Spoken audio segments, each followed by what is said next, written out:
Irmãos, é sempre uma grande alegria estar aqui, e quando eu falo alegria não é nada de praxe, tá? É que realmente é uma grande alegria. Para mim, para minha família, minha esposa Isabela está lá atrás, para quem não conhece, levanta a mão aí, amor. É sempre muito bom, porque a gente se sente literalmente em casa, né? Eu sempre falo isso, mas nunca é demais repetir. Tantos amigos aqui, tantos irmãos, e como é bom ver que essa comunidade também tem crescido, né? Tem florescido, tem amadurecido, e o que é mais importante, né, é que Cristo tem sido glorificado e é a palavra que tem feito tudo isso. Então isso é o que alegra os nossos corações. Então, muito bom estar com vocês aqui, tá bom? Eu quero convidá-los então a abrir suas Bíblias.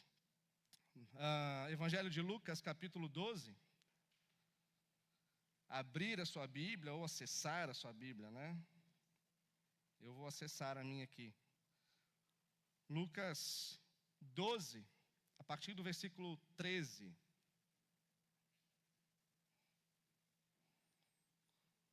O título da mensagem talvez não seja nem um pouco assim motivador, mas Jesus se encontra com os avarentos, ou Jesus se encontra com os gananciosos. Lucas 12, 13 a 21.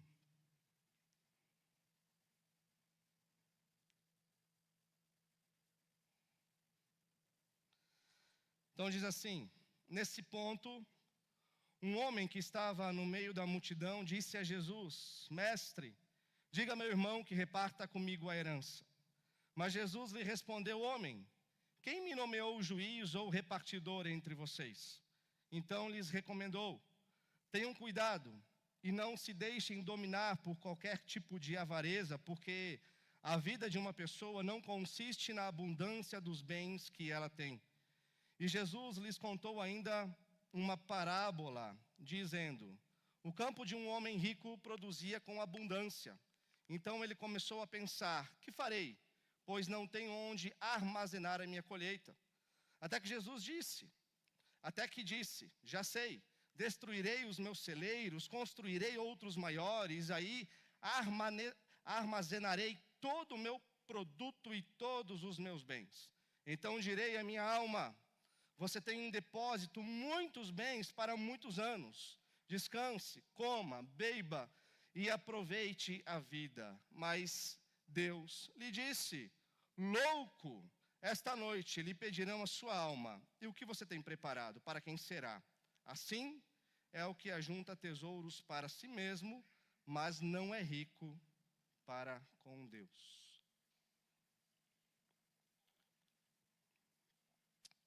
Suponha que o governo do Brasil caísse, né? Suponha que o governo do Brasil caísse. E você fosse, de toda a nação brasileira, convocado para reescrever os 10 pontos principais para uma nova Constituição brasileira. O que você escreveria? Lei contra o roubo, né? Lei contra o roubo. Lei contra o assassinato.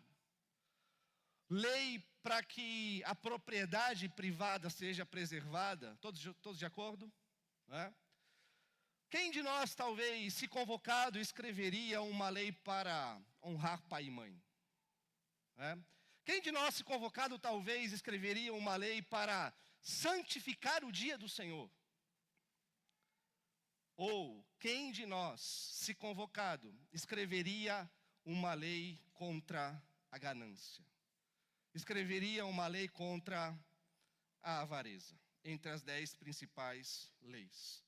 Mas quando a gente olha para o chamado de Deus, quando Ele chama o seu povo, quando Ele forma a sua nação, Israel, lá no Monte Sinai, a gente vê claramente que entre as leis que Deus entrega para o seu povo, para que o seu povo fosse formado segundo o seu caráter, olhando para as leis que representam o caráter santo desse Deus, nós encontramos ali de forma muito clara uma lei contra a ganância, uma lei contra a avareza. Porque eu acho que vocês concordam comigo que A avareza, ou o pecado da avareza, o pecado da ganância é altamente destrutivo. Talvez você já soube de famílias que brigaram por causa de herança. De irmãos que entraram em conflito dentro do seu próprio lar por causa de herança. Guerras. Por que guerras acontecem? Na grande maioria das vezes. Guerras acontecem porque uma nação quer aquilo que a outra tem. Não é? Geralmente isso é o estupim de todas as guerras. Claro que dadas com tantas outras justificativas, pessoas mentem, roubam, trapaceiam, caluniam, se envolvem em todos os tipos de práticas prejudiciais. Por quê? Porque o coração das pessoas geralmente está naquilo que o outro possui. Não é verdade? Se a gente ouvir, e 2026 está logo ali, né? Que o Senhor Jesus guarde a igreja brasileira desse período eleitoral que está para vir. Mas se a gente ouvir, meus irmãos, atentamente a maior parte das retóricas daqueles que se candidatam aos mais diversos cargos, o que nós vamos encontrar nessas retóricas? Uma retórica carregada de ganância, uma retórica carregada de avareza, prometendo tirar daqueles que têm para dar àqueles que não têm. E quando nós olhamos para as Escrituras, a gente vê que desejar aquilo que é do outro é ganância, é avareza. E a gente vê o povo cristão indo atrás desses candidatos que prometem lhe dar o que não tem para tirar do outro, porque aquilo que se tem ainda não é o suficiente, ainda não se encontra o contentamento no coração. E aqui no texto que nós lemos, nós enxergamos uma pessoa que se dirige até Jesus em meio à multidão, como o texto anterior fala para a gente, tinha uma multidão ali, e as multidões sempre estavam atrás de Jesus. Um homem que sai do meio dessa multidão e diz: Senhor, diga ao meu irmão que reparta comigo a herança. Então a gente encontra um fato aqui: existe alguém que quer a herança, existe uma herança a ser recebida. E parece que existe aqui um grande problema com relação à partilha dessa herança. Porque olha só, muitas vezes no primeiro século, o que acontecia quando uma herança estava disponível para a família? Geralmente quando os pais se vão, né? As pessoas, elas não dividiam a herança, geralmente era assim. As pessoas não dividiam a herança e ia cada um para o seu lado. A herança, ela era compartilhada, e aí então as pessoas, os familiares viviam ali em comum acordo, não dividindo, mas compartilhando todos os bens, toda a herança que foi deixado ali para eles. Mas o que nós sabemos aqui é que esse homem, ele faz esse pedido a Jesus, e ele ouve uma resposta não muito agradável. Por que esse homem ele procura Jesus e faz esse pedido? Porque talvez ele lembra de uma lei lá de Deuteronômio, que diz que diante de uma herança, se não há comum acordo entre familiares, é preciso procurar um rabino, é preciso procurar um mestre para que esse sirva, para que esse faça a leitura da situação e medie entre as partes, ou esse sirva de advogado, defendendo uma dessas partes. E nessa ocasião, o que a gente enxerga aqui é que esse homem, ele se aproxima de Jesus, mas ele não se achega até Jesus para procurar um mestre. Ele não se achega até Jesus para ver o que Jesus poderia ensinar a ele, e talvez ao seu irmão, no meio dessa situação da divisão da herança, não. Ele se aproxima de Jesus porque ele vê Jesus como um advogado, ele quer que Jesus atenda ao seu interesse. E obviamente o que a gente encontra aqui no texto é que Jesus, ele não quer servir de advogado desse homem, ele recusa o pedido. Então, o interesse desse homem não é no que ele poderia aprender, mas como, tendo Jesus ao lado dele, ele poderia levar vantagem nessa situação. Jesus como o advogado particular dele nessa situação. Então ele não pede, por exemplo, também para Jesus fazer aqui uma análise do testamento que foi deixado e analisar aquela situação com justiça e fazer um julgamento justo. Mas ele diz: ordena a meu irmão que reparta a herança comigo. Jesus, joga no meu time, né? Jesus, é nós contra eles. Mas quem é Jesus, irmãos? A gente sabe quem é Jesus. Jesus não é o nosso fantoche, não é? Jesus, ele não está aí para atender aos nossos caprichos. Jesus, ele não está aí para ser o nosso comandado. Jesus é Deus, não é verdade? Jesus, ele é soberano. Jesus é que decide todas as coisas. Ele é Senhor, ele é que é soberano. E como a gente enxerga aqui nesse texto, Jesus não está interessado, bem aparentemente, em resolver a questão da herança. Mas Jesus quer sim resolver uma grande questão, que é aquilo que se encontra no coração desse homem que faz esse pedido para que Jesus exigisse a herança por parte do irmão dele. Olha o verso 14 e 15, a resposta de Jesus. Jesus então respondeu: homem, quem me nomeou juiz ou repartidor entre vocês? Então, lhes recomendou: tenham cuidado e não se deixem dominar por qualquer tipo de avareza, porque a vida de uma pessoa não consiste na abundância dos bens que ela tem. O que a gente enxerga aqui? Que antes de Jesus ir contar essa historinha que ele vai contar, essa parábola que nós encontramos aqui, Jesus, ele faz aqui uma advertência. Ele chama a atenção, não só desse homem que estava ali diante dele, mas a intenção de Jesus é chamar a atenção de todas aquelas pessoas, de toda aquela multidão que estava ao redor deles ali. Então Jesus diz: olha, tenham cuidado, atenção, estejam alerta. Preste muita atenção sobre um perigo que pode tomar conta do coração de todos vocês, de todos nós, que é sobre o quê? Sobre a avareza.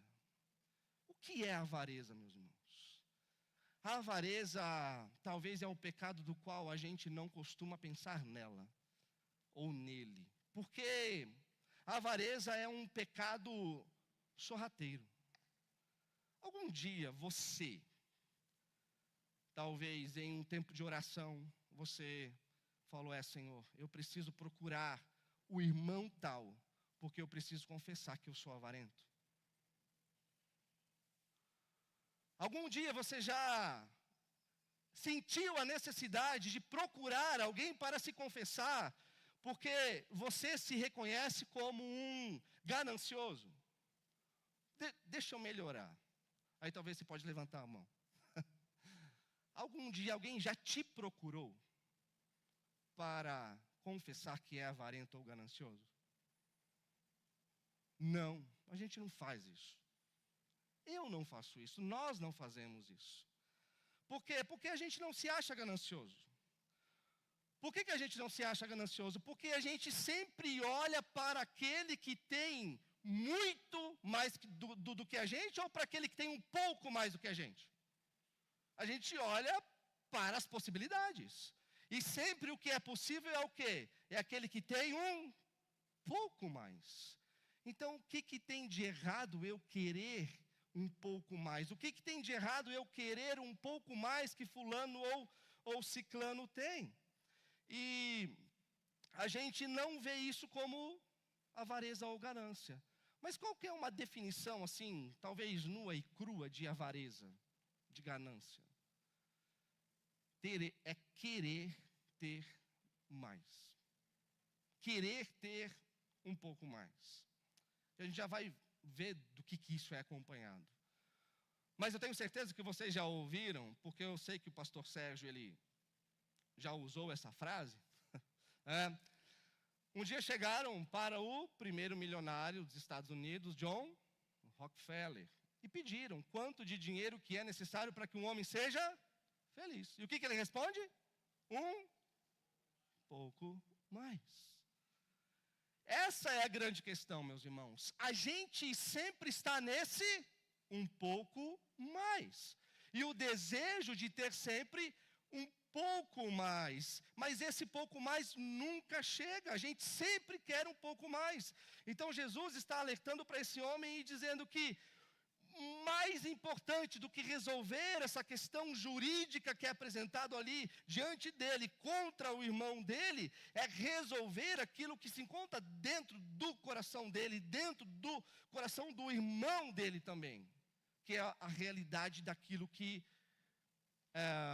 estava causando toda essa situação de desconforto, que é a ganância ou que é a avareza. Por que Jesus faz esse alerta, meus irmãos? Porque a ganância e a avareza têm um poder de nos deixar míope. A avareza e a ganância têm um grande poder de fazer com que a gente enxergue a realidade como ela não é. De enxergar o propósito da vida, de enxergar o sentido da vida de uma forma que a gente não pode enxergar, pelo menos nós cristãos. Por isso que ele diz aqui que a vida de um homem não consiste na abundância dos bens que ele possui. Qual que é o grande problema do avarento? Que ele acha que o sentido da vida é sempre procurar um pouco mais. Que ele acha que o grande propósito da sua existência é sempre correr um pouco mais para a sua poupança, é sempre suar um pouco mais para ter os seus bens, é sempre ir atrás e ter um pouco mais. E isso é um grande problema de coração, isso é um grande problema de adoração. Efésios 5:5 diz assim para a gente: fiquem sabendo disto, nenhuma pessoa imoral, impuro ou avarenta. Mas como é que Paulo vai tratar a avareza aqui na continuação do versículo? Ele diz, impuro ou avarenta, porque avareza é idolatria. E ele continua, nenhuma dessas pessoas tem herança no reino de Cristo e de Deus. Ou seja, o ganancioso, ele é idólatra. Se a gente lembrar daquela passagem emblemática de Jesus, lá no Sermão do Monte, na única passagem que Jesus chama o dinheiro por um nome. Vocês sabem que passagem é essa? Ninguém pode servir a Deus e ao dinheiro, ou ninguém pode servir a Deus e a mamon. Por que Jesus chama o dinheiro de mamon? Porque dando nome a esse falso Deus, ele dá uma personalidade. Então é um falso Deus, é um ídolo que tem um poder muito grande, não que os outros não tenham, mas é um falso Deus que tem um poder muito grande de sorrateiramente fazer com que a gente enxergue a vida de uma perspectiva diferente da do reino de Deus, de uma perspectiva não do compartilhar, mas da perspectiva do acumular. É o ídolo que exerce uma grande influência em nossos corações, porque é o ídolo que vai sempre trazer um descontentamento para a nossa caminhada cristã. E o descontentamento diante de Deus é um grande problema. É um grande problema. Então, o dinheiro, meus irmãos, se não for visto como dom de Deus, para que a gente o use para a promoção do nome dele, para a expansão do seu reino, ou para o bem do próximo, nós vamos usar o dinheiro como um ídolo. Não tem meio termo, e nós precisamos entender isso. Ou nós usamos o dinheiro como dom, ou nós usamos o dinheiro como um ídolo. Ou nós usamos o dinheiro, ou ele nos usa. Então Jesus está nos alertando, cuidado com a avareza, cuidado com a ganância, porque ela vai alterar a sua percepção do sentido da vida. E aí então Jesus vai contar uma história a partir do verso 16. Ele diz que o campo de um homem rico produziu em abundância. E perceba a história. Ele não sonegou impostos, ele não enriqueceu de forma ilícita, ele não fez nada de errado para que ele enriquecesse. Ele foi ajudado pelo clima, ele foi ajudado pelas chuvas, ele foi ajudado pelo período do ano, e diz o texto que esse homem que era rico, ele fica ainda mais rico. E aí no texto nós temos a reação desse homem diante dessa grande produção que ele teve.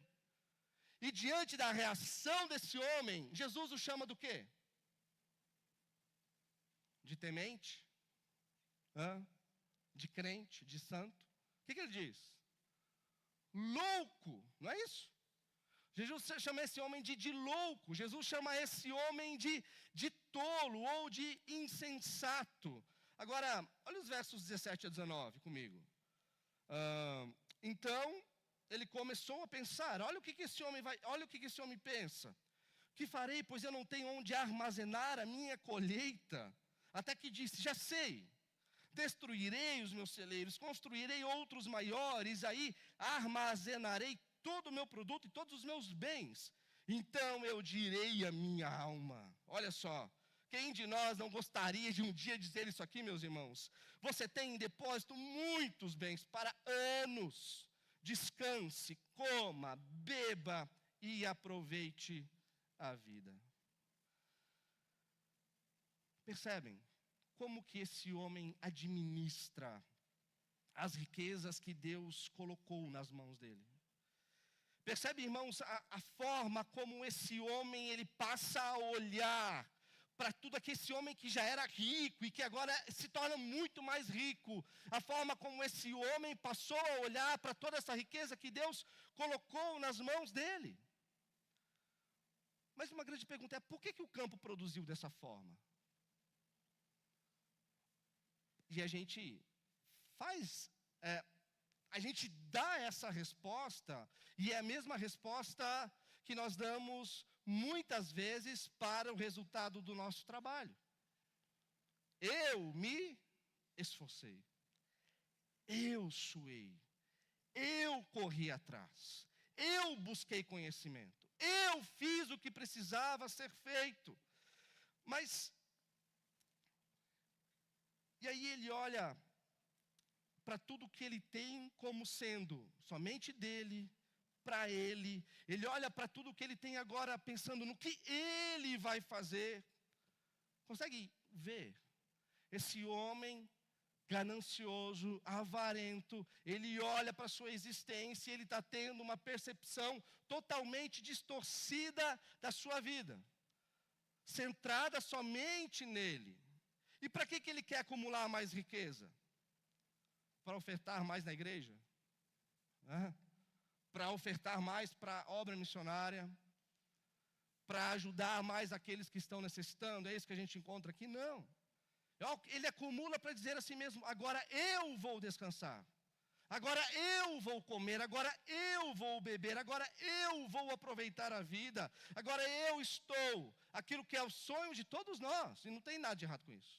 Agora eu estou aposentado, tranquilo, e agora eu posso curtir a vida comigo mesmo da forma que eu quiser, porque eu estou seguro. Eu cheguei lá, eu consegui, eu tenho muito dinheiro, muitos bens. O que a gente encontra aqui? Eu, muitos eus, uma forma de enxergar a vida totalmente errada, se comparado com aquilo que nós temos nas Escrituras. A gente encontra aqui um homem avarento, egoísta, um homem que apenas crê nele, que os recursos que Deus colocou nas mãos dele é para ser usado apenas com ele, para o prazer dele, para o descanso dele, para a segurança dele. Mas o que nós encontramos em Efésios 4:28? Um versículo muito conhecido de todos nós. Efésios 4:28 diz, aquele que roubava, não roube mais. Pelo contrário, trabalhe, ou seja, primeira parte do mandamento é a parte negativa, né? Aquele que roubava, não roube mais, não faça isso. Mas agora tem a parte positiva, todo mandamento tem a parte positiva. Então ele diz, trabalhe, para que trabalhar? Fazendo com as próprias mãos o que é bom, para quê? Para que você tenha o que repartir com aquele que está necessitado. Qual que é o objetivo, meus irmãos, do nosso trabalho? É para a gente se aposentar o quanto antes? Como a gente costuma dizer lá em Pissarras, é para que a gente possa se aposentar o quanto antes e ir para a beira da praia, ficar achando as mais diversas conchinhas e fazendo coleção de conchinhas? Será que é isso? Não é? E a gente sabe que não. A gente, segundo as Escrituras, a gente trabalha para ter com o que suprir o próximo quando ele precisar. A gente trabalha para ofertar. A gente trabalha para compartilhar. Esse é um dos motivos pelo qual nós trabalhamos. Então perceba que o foco não é somente em nós. O foco não é esse foco egocêntrico que nós encontramos aqui nesse personagem da história. Não é focado apenas nas nossas economias. O dinheiro que Deus coloca nas nossas mãos, por mais que a gente soa, por mais que a gente trabalhe, por mais que a gente se estresse, por mais que às vezes a gente perca noite de sono, o dinheiro que Deus coloca nas nossas mãos não é nosso. E a gente precisa encarar isso como uma realidade, como uma verdade. O dinheiro que Deus coloca na minha e na sua mão não é nosso. Esse dinheiro é de Deus. Por que Deus coloca recurso em nossas mãos, irmãos?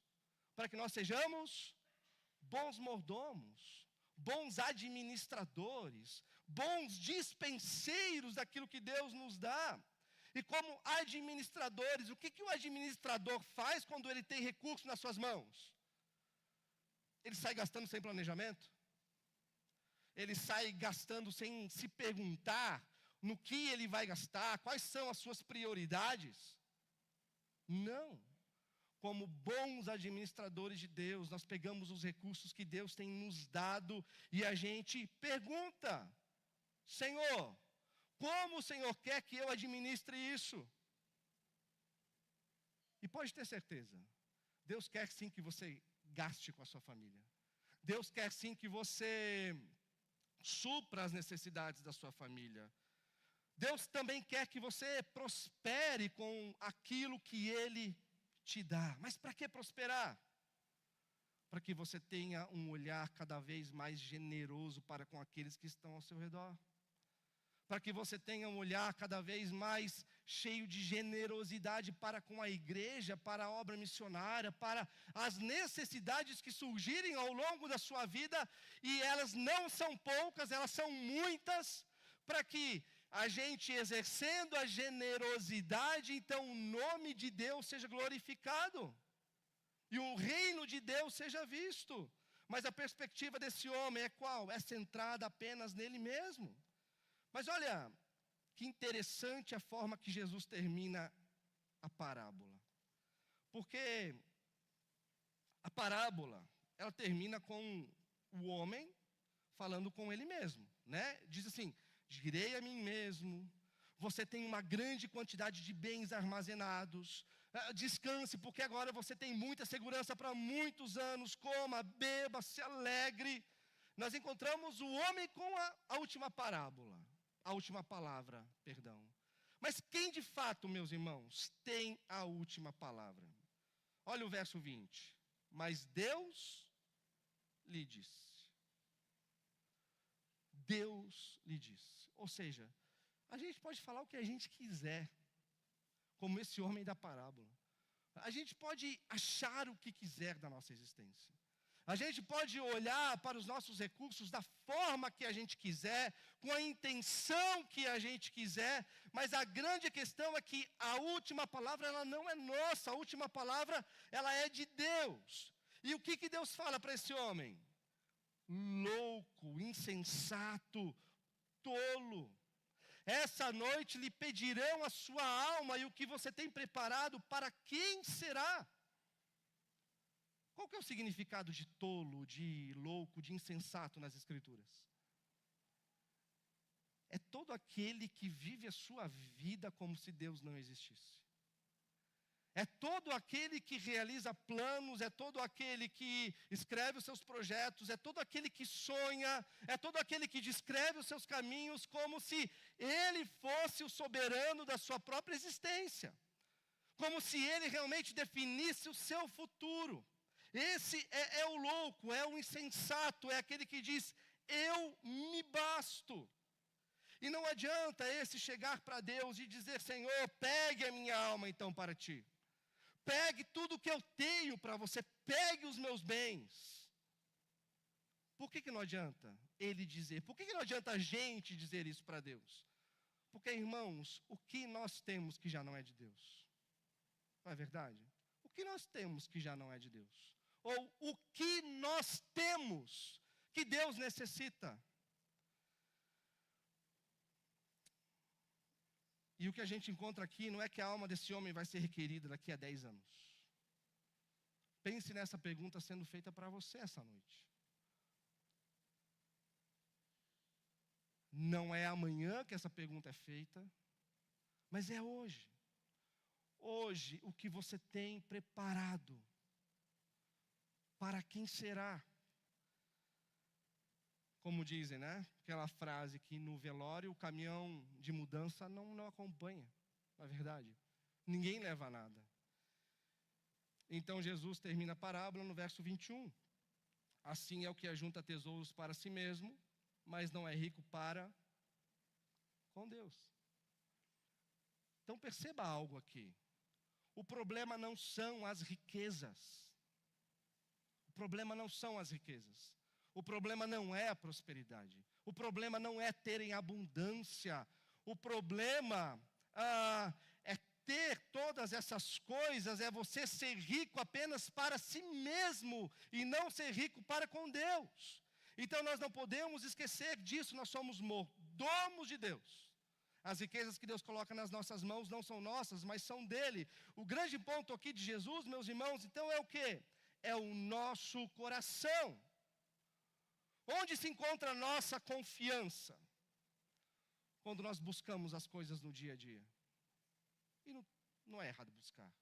Onde se encontra a nossa segurança quando nós buscamos as coisas do nosso dia a dia? Onde se encontra a nossa esperança, a nossa alegria, o nosso contentamento? Onde nós buscamos o nosso prazer? Esse é o grande ponto de Jesus aqui. Provérbios 21, 26 diz assim: o cobiçoso cobiça todo dia, porém o justo dá com generosidade. O cobiçoso cobiça todo dia, porém o justo, ele dá com generosidade. E a grande questão é, qual é a nossa postura diante desse provérbio? Quem nós somos? Nós somos o ganancioso ou nós somos o justo? E perceba que aqui não fala só para o rico. Porque você pode ser muito pobre, mas viver descontente sempre e desejando mais e mais e mais. Mas você pode ser muito rico. E o seu contentamento e a sua segurança em Deus será mostrado no fato de que você não se apega a essas coisas e que você compartilha sem medida se assim for necessário. Eclesiastes 5:10 diz: quem ama o dinheiro jamais se fartará de dinheiro. Quem ama a abundância nunca ficará satisfeito com o que ganha. Isso é vaidade. Isso é porque ele nunca vai ter dinheiro? Não. É porque ele nunca vai ter o suficiente. 1 Timóteo, lembra daquela passagem? Que Paulo falando com Timóteo sobre a questão do dinheiro para ele exortar os ricos. E o grande problema não é o dinheiro. Aonde está o problema? É no amor ao dinheiro. É no confiar no dinheiro mais do que confiar naquele que nos sustenta todos os dias. Então, quando você ama o dinheiro, a questão é que não importa o quanto você tenha, sempre vai ser necessário um pouco mais. Um pouco mais, um pouco mais, como disse Rockefeller. E o que é isso? É ganância. Isso é avareza. E o que Jesus quer então transformar na minha e na sua vida com esse encontro que ele teve com esse homem, com essa parábola que ele contou? Tim Keller, pastor já falecido, tem um livro dele muito conhecido e muito gostoso de ler, que é chamado Deuses Falsos. Ele fala que quando ele vai falar sobre a questão da idolatria ao dinheiro, ele diz que o dinheiro ele é apenas um ídolo de superfície, que na raiz da idolatria se encontram ali outros deuses. Por exemplo, sabe quando você fala assim, aquela pessoa lá ama dinheiro? Sabe? É porque é evidente. Você consegue enxergar que aquela pessoa, ela ama o dinheiro. Mas Tim Keller nos alerta para o fato de que a idolatria ao dinheiro, então, como sendo esse Deus de superfície, ancorado em ídolos mais profundos, ele vai então propor 3 ídolos que estão na raiz da idolatria ao dinheiro. Tem pessoas que idolatram o dinheiro e desejam só um pouco mais por uma questão de identidade, por uma questão de status. Pessoas que talvez se encontram descontentes porque, como eu queria aquele tênis, eu não consigo ter. Né? Como eu queria aquele celular, eu não consigo ter. Como eu queria trocar esse carro por aquele carro e eu não estou conseguindo. Como eu gostaria de trazer mais conforto para minha casa e agora no momento. Como eu gostaria de viajar mais, eu não estou conseguindo. Então, são pessoas que se definem sua identidade por aquilo que elas têm. Então, é o ídolo da identidade ou do status. Outras pessoas adoram o dinheiro, mas o ídolo enraizado é o ídolo da segurança. Elas precisam guardar sempre um pouco mais para que elas tenham uma sensação cada vez maior de segurança. Então, pessoas assim sempre acham que um pouco mais na poupança é um pouco mais de segurança. Pessoas assim acham que tendo dinheiro é o que é necessário para ter a solução de todos os seus problemas. Mas um terceiro grupo de pessoas adoram o dinheiro porque adoram o conforto. Pessoas que vivem em prol do conforto, pessoas que vivem em prol do prazer. Então adoram o dinheiro por aquilo que o dinheiro pode proporcionar prazer. Então são pessoas que gostam de comer bem, beber bem, de ter sempre os melhores lazeres, de ter a casa confortável, de ter o carro mais confortável, fazer as melhores viagens, porque elas buscam conforto. Mas, antes que vocês briguem comigo, não é? O fato de você querer comer bem, beber bem, ter conforto em casa, ter um carro confortável, fazer boas viagens, é pecado? Não. Não significa necessariamente que você é um idólatra do dinheiro. Mas perceba o que Jesus está fazendo aqui com esse homem. Perceba o que Jesus faz com a gente, meus irmãos. Analisem o seu coração. Cuidem do seu coração, cuidem das intenções, cuidem das motivações do seu coração, porque perceba então, Jesus nos chama para que a gente pare e pense como que você reagiria se você não consegue ter essas coisas. Quando você faz um plano para viajar e você não consegue viajar, qual é a tua reação? Quando você sabe que você precisa demandar um maior tipo de conforto para sua casa e nem é algo assim exagerado, mas se você não consegue ter esse conforto, quando você quer trocar o seu carro, porque talvez ele está dando muita oficina e o cartão de crédito ali já está cheio de parcelas da oficina, né? Você já é cliente fidelidade na oficina, mas você não consegue trocar o seu carro. Como é a sua reação diante dessa situação? Como que você reage quando você não consegue ter um pouco mais na poupança e ao invés de naquele mês você tinha planejado que você iria alcançar uma meta e aguardar um pouco de dinheiro e aí você não guarda, mas você tem que tirar? Qual é a sua reação? Como o seu coração fica quando ao invés de depositar na poupança, você precisa tirar para ajudar alguém que está necessitado? Algumas aplicações, e caminhando para o final, o grande problema, meus irmãos, não é o quanto se ganha, mas é o quanto você está contente, o quanto você está grato por aquilo que você ganha.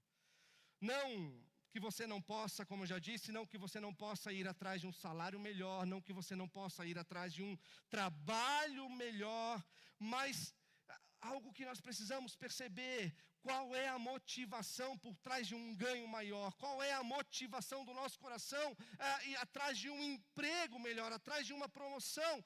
Porque às vezes você quer melhorar a sua situação financeira. Talvez você não vai dizer isso para ninguém, como esse homem aqui fez. Mas ele pensou consigo mesmo. E muitas vezes nós pensamos assim com a gente mesmo. E não é verdade, quando a gente olha para a nossa poupança e a gente vê uma sobra? Fala a verdade. Você não se sente bem? Você não se sente bem? Você não se sente com um prazer elevado? Mas quando você olha para a sua poupança, para aqueles que têm, quando você olha para a sua poupança e você vê que ela está indo para o vermelho ou está indo para o negativo, e você está usando o limite da conta, como que você se sente? Interessante que Jesus, em outro texto, ele olha para os seus discípulos, ele diz: tendo o que comer, beber e vestir, estejam satisfeitos. Então, diante disso, existem algumas questões que nós precisamos responder.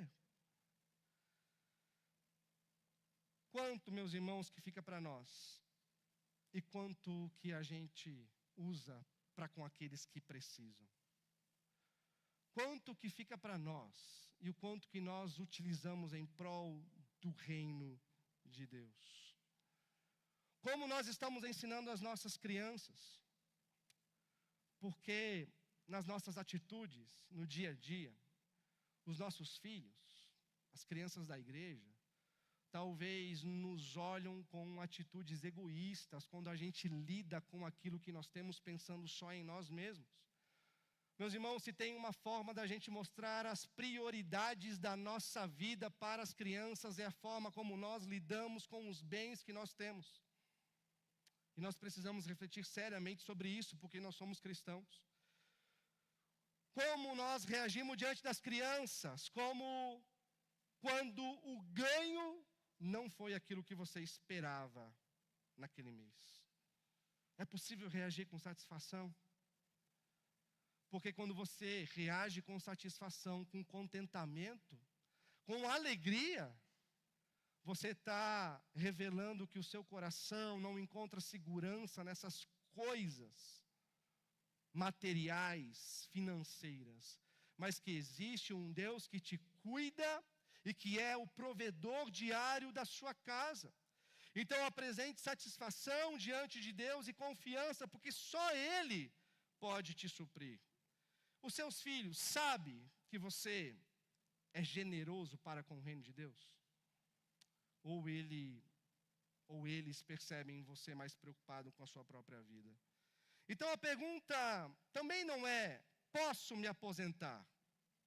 Porque o que está acontecendo aqui com esse homem é que ele quer uma aposentadoria, ele juntou o suficiente para poder comer, beber, ficar de boa. Então, a pergunta não é se eu posso me aposentar, mas por que eu quero me aposentar, o que eu vou fazer quando eu me aposentar. Porque ao me aposentar eu posso querer agora ficar 10, 20, 30, 40 anos, se assim for possível, de boa. Ou eu posso me aposentar tendo levantado bons recursos para que eu assim fique livre para trabalhar para o reino de Deus. Não que as outras coisas não façam parte, porque tudo faz parte do reino de Deus em nossa vida, mas para que eu possa ficar mais livre para a obra de Deus, para a glória de Deus e para aqueles que estão à nossa volta. Porque se eu tenho a intenção de me aposentar para simplesmente ficar de boa, segundo as Escrituras, isso é jogar a vida fora. Então, concluindo, do que tem consistido a sua vida? Você vive para adquirir bens materiais? Analisando o seu dia a dia, o que as pessoas dizem que é prioridade na sua vida? O que as pessoas diriam que é sua maior busca? Jesus disse: buscar em primeiro lugar o reino de Deus e a sua justiça. E ele diz estas coisas, porque ele está falando de bebida, comida e roupa. Então a grande questão, meus irmãos, é atrás do que corremos. atrás do que nós corremos. Se analisarmos a nossa vida e a vida de um incrédulo, vai ter diferença? Atrás do que você corre, atrás do que ele corre, ou pelo menos com as intenções que você corre, com o que ele corre. Vai ter diferença da forma que você gasta o seu dinheiro e da forma que ele gasta o dinheiro dele. Então, nós não podemos nos iludir. A vida, ela não é eterna aqui, a vida é muito breve. A vida é muito breve. Então, se você viver focado em acumular riquezas aqui, segundo a Bíblia, você está desperdiçando os seus dias. Mas viva aqui, lembrando que você é pertencente ao reino superior, a um reino celestial. Viva aqui acumulando riquezas, não para si mesmo, mas acumulando riquezas no céu, onde a traça e a ferrugem não corrói, onde ladrão algum pode arrancar de lá das mãos de Deus, porque vivendo assim você vai viver então para a glória de Deus. Irmãos, o que Jesus está dizendo aqui é para a gente parar de ser egoísta, para a gente viver uma vida que vale a pena, para a gente ser rico para com Deus, usando aquilo que nós temos para o reino de Deus, para a glória do nome dEle, em prol do próximo que está ao nosso lado, e nada melhor do que hoje aproveitar a oportunidade, olhar para essa mesa. O que nós encontramos nessa mesa? Um Deus que, sendo rico, se fez pobre, que soube o que é compartilhar, e compartilhou ao ponto de entregar tudo o que tinha. Se fez mendigo para viver no meio dos mendigos, e derramou todo o seu sangue em nosso favor. Que nós sejamos esses, não é? Não agindo com avareza, não agindo com ganância, mas olhando para o exemplo do nosso Senhor e Salvador Cristo Jesus, que deu a si mesmo, porque como Ele mesmo disse, a minha tarefa é fazer o nome do Pai conhecido. A minha vida é para viver para a glória do Pai. Amém?